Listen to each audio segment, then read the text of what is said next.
Hello বন্ধুরা, তোমরা সবাই কেমন আছো? আশা করি ভালো আছো, সুস্থ আছো। তো আমিও ভালো আছি। মৌসুমি অফিসিয়াল চ্যানেলে তোমাদের সবাইকে স্বাগত জানিয়ে চলে এলাম রান্না করতে।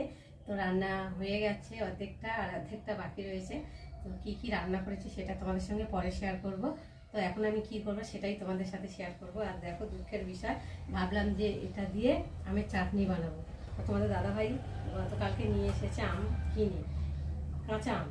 তো এখন ছাড়িয়ে দেখছি আমগুলো এত মিষ্টি, কি বলবো। আর মিষ্টি আমি যেহেতু চাটনি করা যায় না, খেতেও ভালো লাগবে না। তো চাটনি করলে মিষ্টি মিষ্টি হবে, টক টক একটু মিষ্টি মিষ্টি না থাকলে ভালো লাগে না, তাই না বলো? তো এখন এটাকে আমি মানে এত মিষ্টি, মানে কিছু লাগবে না খেতে, মনে মনে হয় যেন শুধুই খেয়ে নিই। আর পাকলেও খুব মিষ্টি হয়। আর দেখতে আমগুলো দেখো কত ছোট ছোট, আর খেতেও কিন্তু খুব সুন্দর মিষ্টি আম। তোমার দাদাভাই কাজে গেছিলো, তো এক বাড়ি থেকে দিয়েছে খেতে আমগুলো। তো এত সুন্দর আম, এরকম আমি কখনো খাইনি। তো দেখা পুরো যেন এত মিষ্টি, কি বলবো। তোমাদের সাথে কথা বলতে বলতে আমার কড়াইটা গরম হয়ে গেছে। আর কড়াইয়ের মধ্যে আমি আলুটা ভেজেছিলাম, তো সেই কড়াইয়ের মধ্যে আমি এখন উচ্ছে দিয়ে শস্য রেসিপি করব। তোমরা দেখতে থাকো। তো কড়া গরম হয়ে গেছে, আর এখন আমি তেল দেব।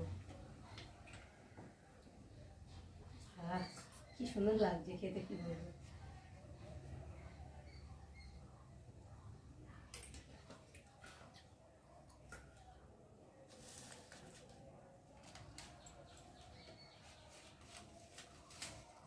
আর এখন আমি দিয়ে দেবো কালো জিরে।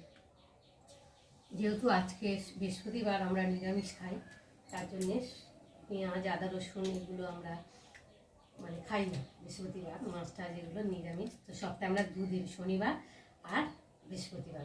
তা যেহেতু আজকে বৃহস্পতিবার, ওই জন্য নিরামিষ হচ্ছে। তো তার জন্যে ফোড়নে আমি দিলাম কালো জিরে ফোড়ন। কালো জিরেটা একটু ভাজা হয়ে গেছে, বেশি ভাজলে আবার তেতো হয়ে যাবে। আর এই দেখো, কেটে রাখা উচ্ছেগুলো দিয়ে ভালো করে ভেজে নেব।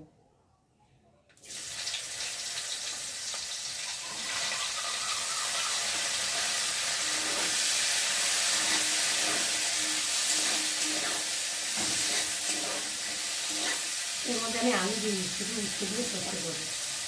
আলু না ভালো লাগে না সব সাথে ভেজে, এই জন্য ভাবলাম যে একটু ঝাল ঝাল করে সর্ষে বাটা দিয়ে তেঁতোটা করবো। এই গরমের সময় তো মুখে কিছু খেতে ভালো লাগছে না, মুখে কোনো রুচি নেই, খেতেও ভালো লাগছে না। আর এর এখন সাদা সর্ষে বেটে নিয়েছি, সাদা সর্ষে দিয়ে করবো। সাদা সর্ষে দিয়ে খেলে তো পেটে কোনো সমস্যা হয় না। আর কালো সর্ষে দিয়ে খেলে পেটে মানে খেতে ভালো লাগে, টেস্ট লাগে, কিন্তু পেটে খুব সমস্যা হয়। আরও যদি ছেঁকে নেওয়া হয়, ছেঁকে নিলে অতটা হয় না। তো কালো সর্ষের টেস্টটাই আলাদা, আর সাদা সর্ষের টেস্টটা একরকম। তো দেখো, আমি ভালো করে বেটে নিয়েছি। তখন ওইদিকে উচ্ছেটা ভাজা ভাজা হোক, আর আমি ওইদিকে আমগুলো ছোটো ছোটো করে কাটতে থাকি। আর এত সুন্দর কাঁচা আম, এটাকে বলে মনে হয় কাঁচা মিঠে। আমি কোনোদিনই খাইনি, এই সবে প্রথম খেলাম।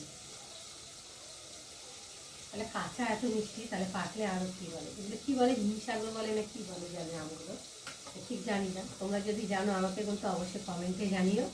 তো দেখো আমের সাইজটা দেখো।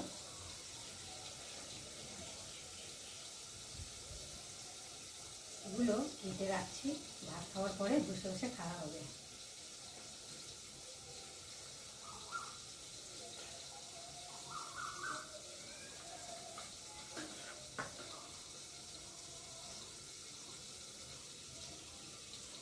সর্ষে কাঁচা লঙ্কা দিয়ে বেটেছি যেহেতু, দুটো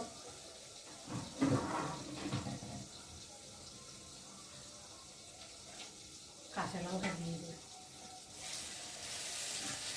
দিয়ে রেখে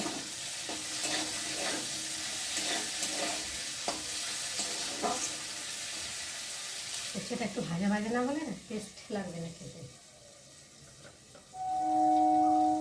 বাবা, আমাদের এখান থেকে ট্রেন যাচ্ছে, তো বুঝতে পারছো আওয়াজটা শোনা যাচ্ছে। তোমরা শুনতে পাচ্ছ কি না জানি না, আমার তো কানে লাগছে এত দূরে আওয়াজটা হচ্ছে ট্রেনে।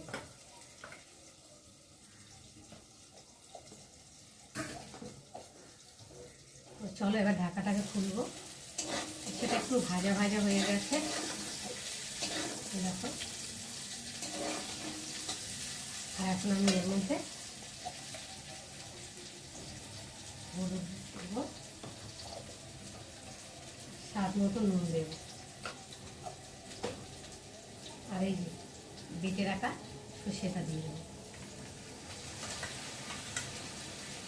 একটু ভালো করে নাড়াচাড়া করে নেব। বেশি ভাজলে আবার সর্ষে তো তেতো লাগবে, দিনে হালকা ভেজে নেব।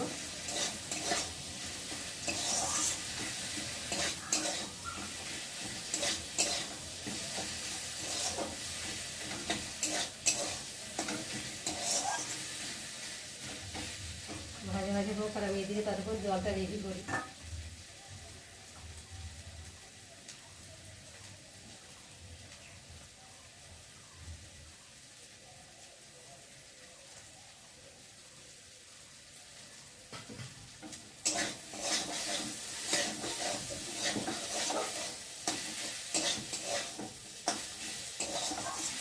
তো বন্ধুরা, তোমরা কারা কারা এরকম মানে সর্ষে দিয়ে উচ্ছে খেতে ভালোবাসো আমাকে কিন্তু অবশ্যই জানিও। আর যাদের মুখে না রুচি থাকে এরকম করে বানিয়েছেও মুখে রুচি লাগবে খেতে।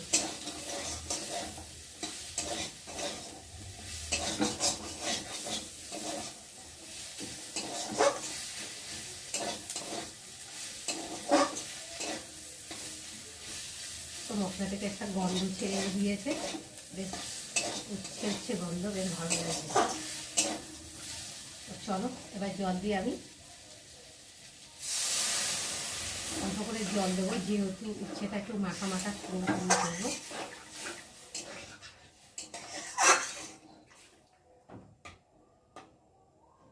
তো জল দিয়ে এবার ঢাকা দিয়ে। তো বন্ধুরা, এই যে উচ্ছে সর্ষে করে নিয়ে চলে এলাম, এখন খেতে বসেছি। ভাবলাম তোমাদের সঙ্গে শেয়ার করি কী কী রান্না হয়েছে। তো চলো প্রথমে দেখাই মুগ ডাল। যেহেতু আছে বৃহস্পতিবার, ওই জন্য আমাদের নিরামিষ। তো মুগ ডাল করেছি, আলু ভেজেছি, আর উচ্ছে সর্ষে তো করেছি, আর এখানে পাঁপড় করেছি। আর এই যে চাটনি করবো বলে যা অবস্থা হয়েছে, চাটনি আর হলো না। তো ভাবলাম পাঁপড় দিয়ে চাটনি দিয়ে খাবো। তো বন্ধুরা, তোমরা পাঁপড় দিয়ে চাটনি খেতে ভালোবাসো না শুধু খেতে ভালোবাসো আমাকে কিন্তু অবশ্যই কমেন্টে জানিও। তো চলো আবার দেখা হবে পরের ব্লগে, ততক্ষণ তোমরা তোমাদের খেয়াল